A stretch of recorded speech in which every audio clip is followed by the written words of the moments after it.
Best varicose veins చికిత్సనే పొందండి. నొప్పి లేని చికిత్స కోసం సంప్రదించండి ఎవిస్ హాస్పిటల్.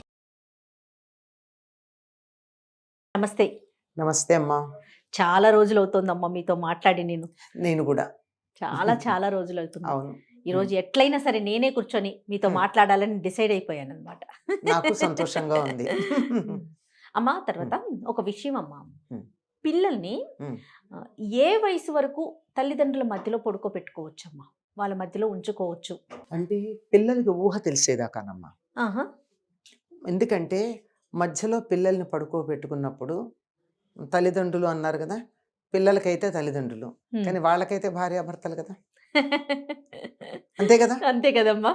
మరి భార్యాభర్తలుగా ప్రవర్తించేటటువంటి సందర్భాన్ని పిల్లలు గమనించే వయస్సు వచ్చే వరకు పర్వాలేదమ్మా. అర్థమైంది. లేకపోతే పిల్లలు రకరకాల భావాలకు లోనవుతారు. ఉదాహరణకి తల్లి మీద తండ్రి చేయి వేశాడు అనుకోండి, ఏమక్కర్లే ఊరికే ఇట్లా చేయి వేస్తే కూడా పిల్లలకి పొజిటివ్ ఫీలింగ్ ఉంటుంది. మనం ఎవరి మీద వేసినా ఊరుకోరు కదా. మనం వెళ్ళి అమ్మ మీద చేయి వేయంగానే బిడ్డకి వెంటనే మా అమ్మ అంటాడు అని. అట్లాగే తండ్రి కానీ తల్లి మీద ఊరికే మాట వరుసకి పెద్దవాళ్ళు ఎదురుగా ఉన్నప్పుడు కూడా, అవునవును, అట్లాంటప్పుడు కూడా అలా చెయ్యి వేస్తే వాళ్ళు కొద్దిగా అని ఫీల్ అయ్యే భావం ఉంది కదా, అప్పుడు తండ్రి మీద వ్యతిరేక భావన కలుగుతుంది. లేదంటే తల్లి కొద్దిగా తండ్రిని ఆదరణగా చూసినట్టు కనిపిస్తే అప్పుడు తల్లి మీద కూడా కలుగుతుంది, తండ్రి మీద, ఇద్దరి మీద. అందువల్ల అంటే అందరికీ కలుగుతుంది చెప్పలేం, కొంతమందికి. కనుక అటువంటిది కలగకుండా చూసి ఈ భావనలు పొందే వయసు వచ్చే వరకు ఉంచచ్చమ్మా. కొంతమంది పిల్లలు 5-6 నెలలకే ఇలా గమనిస్తూ ఉంటారు, కొంతమంది ఏడాదైనా వాళ్ళకి అర్థం కానట్టే ఉంటారు. అందువల్ల పర్వాలా. మామూలుగా చెప్పాలంటే యావరేజ్గా 2 ఏళ్ళు 2.5 ఏళ్ల తర్వాత నిద్రపోయే వరకు దగ్గర పడుకోబెట్టుకున్నా, వాళ్ళు ఒక్కసారి అంటూ నిద్రపోయిన తర్వాత పక్కనున్న ఇంకొక దగ్గరనే ఇంకొక మంచం వేసి దాని దగ్గర పడుకోబెట్టాలి. కానీ ఇద్దరి మధ్య పడుకోబెట్టుకోవడం అన్నది అంత శ్రేయస్కరమైనటువంటి పద్ధతి కాదు. అమ్మ, ఫారిన్ కంట్రీస్లో మనం చూసుకుంటే వాళ్ళకి సపరేట్గా ఒక రూమే పెట్టేస్తారు. అది అంటే గబుక్కున్న నైట్లో భయం అనిపించినా, ఏదైనా పీడకలలు వచ్చినా, అమ్మో అట్లా ఎట్లా పడుకోబెట్టేస్తున్నారా అనిపిస్తుంది మనకి. అవి పిక్చర్స్ కానీ జనరల్గా చూసినప్పుడు కానీ రూమ్ కరెక్ట్ కాదు కదా, ఏమంటారు మీ అసలు? రూమ్ కరెక్టే కాదు కదమ్మా. కొంత వయసు వచ్చేదాకా, అంటే దరిదాపుల్లో ఏడాది వచ్చేదాకా, కనీసం 10 నెలలు వచ్చేదాకా తల్లి పక్కన పడుకోబెట్టుకోవాల్సిందే. చిన్న పిల్లలు ఓకే అమ్మా, నేను ఒక 10 సంవత్సరాల లోపు అయితే 10 సంవత్సరాల లోపు అయితే మీరు అనేది. ఎందుకంటే తల్లిదండ్రులు మాకు దగ్గర ఉన్నారు అనేటటువంటి ఒక భద్రతా భావం చాలమ్మా వాళ్ళకి, దగ్గరికి ఏమి చేసినా చేయకపోయినా. కానీ అలాగని చెప్పి వీళ్ళు పిల్లలు దగ్గర ఉండగా తల్లిదండ్రులు కొంచెం దగ్గరగా ఉన్నట్టయితే వీళ్ళు భరించలేరు. వేరే రూమ్లో పడుకోబెట్టడం కన్నా, మనకి పూర్వకాలం ఎలా ఉండేది, పెద్దవాళ్ళకు మంచం ఉండేది, దాని కింద ఇంకో చిన్న మంచం ఉండేది, ఆ మంచం లాగి పిల్లల్ని పడుకోబెడుతూ ఉండేవారు. అంచేత కావాలంటే దాన్ని కొంచెం పక్కకు పెట్టుకున్నా వాళ్ళకి అమ్మా నాన్న ఉన్నారని తెలుస్తుంది, కానీ కనపడదు కదా. ఆ విధంగా చేయవచ్చు. అనేక రకాలైన మార్గాలు ఉన్నాయి. కానీ పిల్లలకి తల్లిదండ్రుల యొక్క చేష్టలు రాత్రిపూట కంటపడడం మంచిది కాదమ్మా, ఓపెన్గా చెప్పాలంటే. అంతే. అస్సలు అది వాళ్ళల్లో రకరకాల భావాలు కలిగిస్తుంది. ముందర తల్లి మీద కానీ తండ్రి మీద కానీ వ్యతిరేక భావన కలిగించడంతో పాటు అటువంటి చేష్ట వాళ్ళు కూడా చేసే ప్రయత్నం చేస్తే అదే ప్రమాదం కదా. అంచేత వాళ్ళ కళ్ళెదురుగా ఉండకూడదు. కానీ నిద్రపోయే వరకు పిల్లల్ని దగ్గర పడుకోబెట్టుకోవడం అన్నది ప్రధానమైనటువంటి అంశం. ఎందుకంటే భద్రతాభావంతో పడుకుంటారు. ఆ తర్వాత వాళ్ళని పక్కకి జరపచ్చు. నిద్రపోయిన తర్వాత ఎత్తుకుని పడుకోబెట్టచ్చు. లేదంటే వాళ్ళని నిద్ర బాగా వచ్చిన తర్వాత లేచి పక్క పడుకోనన్నా అంటే పక్కకు వెళ్తారు, అదేం పర్వాలేదు. కానీ అప్పటి వరకు మాత్రం అది శ్రేయస్కరమైనటువంటి పద్ధతి కాదు విడిగా పడుకోబెట్టడం. ఇప్పుడు ఆ దేశాల్లో కూడా అంగీకరిస్తున్నారు కదా, కొంతవరకు తల్లి దగ్గరే ఉండాలి, ఆ తర్వాత వేరే గదుల్లో పడుకోబెట్టడం కూడా సరైన పద్ధతి కాదని. ఆ తర్వాత ఏమవుతోంది, వాళ్ళకి ఒంటరిగా ఉండడం అలవాటైపోయి అసలు ఇంకొకళ్ళ గురించిన ఆలోచన కానీ పట్టించుకునేటటువంటి లక్షణం కానీ లేకుండా తయారవుతున్నారు. నేను ఇప్పుడు అదే పాయింట్ అడగాలనుకుంటున్నాను. ఇప్పుడు నైట్ అంతా ఒక్కళ్ళే ఉండటం వలన ఇంకా మిగతా వాళ్ళతో కలవలేకపోవటం, ఎక్కడికి వెళ్ళినా అడ్జస్ట్మెంట్ అనేది లేకపోవటం, హ్మ్. ఇలాంటి ఇష్యూస్ ఉంటాయి కదమ్మా. చాలా ఉంటాయి. అసలు పక్కన ఇంకోళ్ళు తగిలితే ఉండలేకపోవడం. ఇరిటేషన్ వచ్చేస్తుంది అది. వాళ్ళకి. దాంతో కొంత వయసు వచ్చేటప్పటికి 11, 12 టీన్స్‌లోకి వస్తారు కదా! ఆ, టీన్స్‌లోకి వచ్చేటప్పటికి ఎవరైనా ఇలా ముట్టుకోగానే వాళ్ళకి వెంటనే ఆ స్పర్శ తాలూకు అనుభూతి కలిగి ఆ స్పర్శ కోసం వెంటపడడం. ఇట్లా కూడా అవటానికి అవకాశం ఉంది కదా. ఇట్లా ఉంది. ఆ, అట్లా ఉంది. అందువల్ల ఏది కూడా ఎక్స్‌ట్రీమిటీ అన్నది పనికిరాదమ్మా. yes. మధ్యలో సమన్వయంగా ఉండాలి. ఆ, అంతే. పిల్లల్ని దగ్గర పడుకోబెట్టుకోవాలి. అట్లా అని మరీ దూరము పెట్టాలి. మరీ దగ్గరగా పట్టుకుని కావలించుకొని పడుకోకూడదు. yes. దూరంగాను ఉండాలి. చెయ్యేస్తే అందుబాటులో ఉండాలి. పిలిస్తే పలికేట్టు ఉండాలి. ఆ. అంతేగాని వాళ్ళ కళ్ళపడని దృశ్యాలు కళ్ళపడకుండా ఉండాలి. Yes. ఇది ఒక వయసు వచ్చిన పిల్లలు ఉన్నారనుకుందాం. హ్మ్. సాధారణంగా ఆడపిల్లల పక్కనైతే తల్లి పడుకుంటుంది అనుకుందాం కొన్ని సందర్భాలు.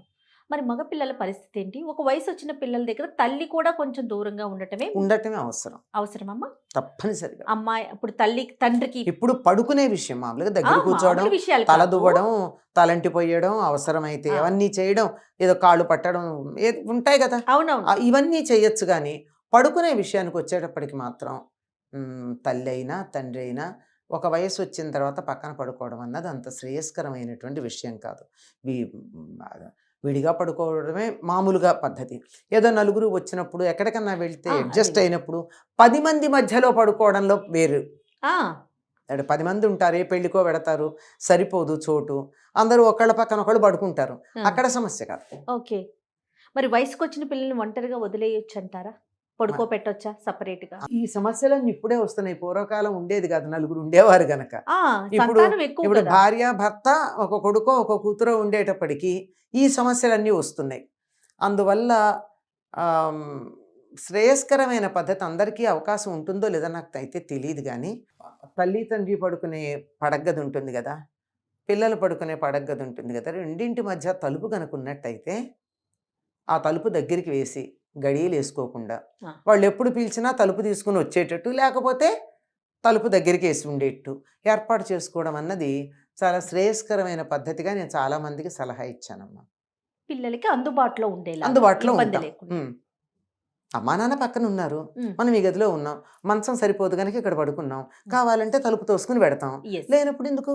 ఆ, నా ప్రైవసీ నాది, వాళ్ళ ప్రైవసీ వాళ్ళది. yes, yes. అదే ఆ రకం. ఇప్పుడు బేసిక్గా మనకు ఒక కాన్సెప్ట్ ఉందనుకోండి, అమ్మా. దాన్ని బట్టి మనం చేసుకునే వెసులుబాట్లు రకరకాలుగా ఉంటాయి. ఉమ్, ఉమ్. అసలు అక్కడే మనం ఫెయిల్ అవ్వడం వల్ల సమస్యలు వస్తున్నాయి. Yes. అమ్మా, అక్కడ- ఇదివరకు ఏం చేసేవారు? పూర్వకాలంలో చాలా మంది ఉండేవాళ్ళు కదమ్మా. ఉమ్మడి కుటుంబాలు ఉండేవి. ఉమ్మడి కుటుంబాలు ఉండేవి. అందరికీ తలొక గది ఉండేది కాదు. ఆ, సాయంకాలం అయ్యేటప్పటికి పక్కలు పరిచేవాళ్ళు, పగలు పక్కలు ఎత్తేసేవాళ్ళు. ఆ, పర్మనెంట్ మంచాలు కాదు కదా. కదా, మడత మంచాలు లేదా మామూలు మంచాలు ఎత్తో పక్కన పెట్టేవారు. చక్కగా పక్కలు వేసేవారు. ఎవరి మంచం మీద వాళ్ళు ఒకే హాల్లో పడుకునేవాళ్ళు. హాలో వరండానో గదులు ఎన్ని ఉంటే అన్ని. ఇప్పుడు 10 మంది పిల్లలు అంటే 10 మంది పిల్లలు అంటే ఒకళ్ళకే కాదనుకోండి, అన్నదమ్ములు 3 4 ఉన్నారు. Yes, yes. ఈ అన్నదమ్ముల పిల్లలు వాళ్ళ పిల్లలు కలిపి 10 మంది ఉన్నారు. ఈ 10 మందికి 10 గదులు ఇచ్చుకుంటే ప్యాలెస్ కావాలి. అంతేగా. అయితే ఈ ప్రైవసీ గోల లేదేమోనమ్మా లేదమ్మా, కదా.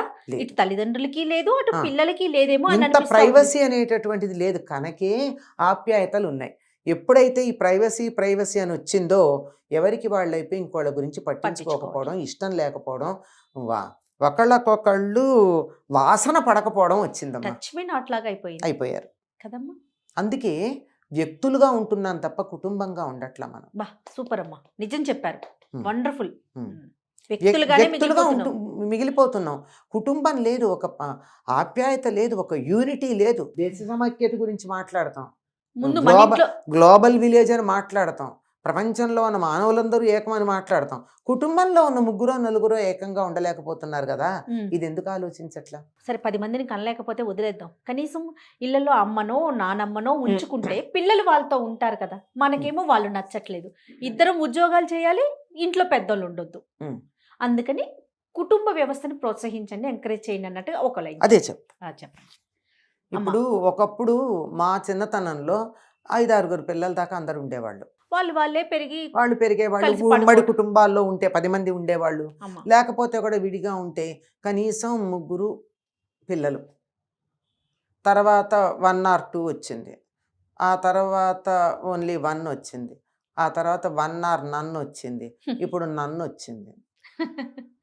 మాకు పిల్లలు వద్దనుకునే వాళ్ళు ఎంతమంది లేరమ్మా? అవునవును, చూస్తూ ఉన్నాం కదా. ఇలా వచ్చేసింది దేనివల్ల అంటే ఒక రకమైన అభద్రతా భావం పేరెంట్స్కి, పిల్లలకు కాదు. అమ్మా. మేము పిల్లల్ని పెంచలేం, ఇది పిల్లలంటే బాధ్యత, వాళ్ళని చూసుకోలేం. చూసుకోలేకపోతే ఎందుకు చూసుకోలేరు?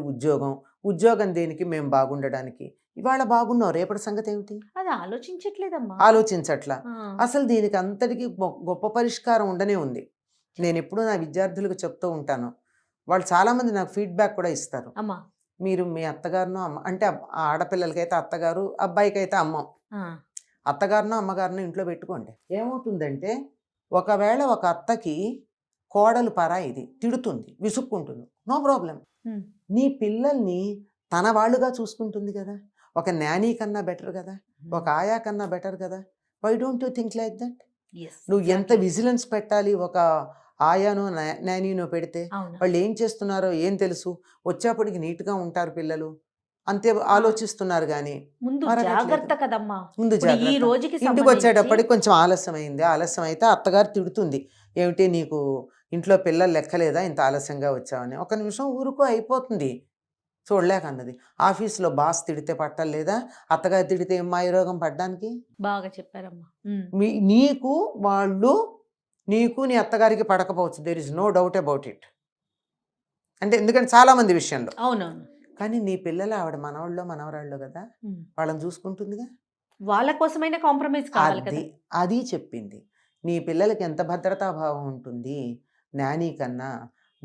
ఏమవుతున్నది, వాళ్ళు ఏమంత తెలివిగల వాళ్ళు ఉంటున్నారమ్మా. ఉమ్, ఉమ్. ఈ మన పిల్లల తెలివి తక్కువతనానికి నానీల పెంపకమే కారణం. వాళ్ళ స్థాయిలోనే ఎదుగుతున్నారు పిల్లలు. అవును, మెంటల్ స్టాండర్డ్ అంతకన్నా ఎదగట్ల. అవును, అవును. మరి అందువల్ల దీనికన్నా ఎక్స్పీరియన్స్డ్ మన కుటుంబాల్లో ఉన్న వాళ్ళు, ఎంత లేదన్నా ఇంతో అంతా చదువుకున్న వాళ్ళు, వాళ్ళు అవును. అనుభవం కలిగిన వాళ్ళు, వీళ్ళు ఏదో ఒకటి మన పిల్లలు అనే ఉద్దేశంతో ఉంటారు. వాళ్ళ దగ్గరికి వదిలేసినట్టయితే చాలా విషయాలు నేర్చుకుంటారు. మనం నేర్చుకొని ఎన్నో విషయాలు నేర్చుకుంటారు. ఉమ్. కనుక కొద్దిగా ఆలోచించండి. ఎంతసేపు వాళ్ళు మనకి బరువు అని అనుకోకుండా, ఉమ్.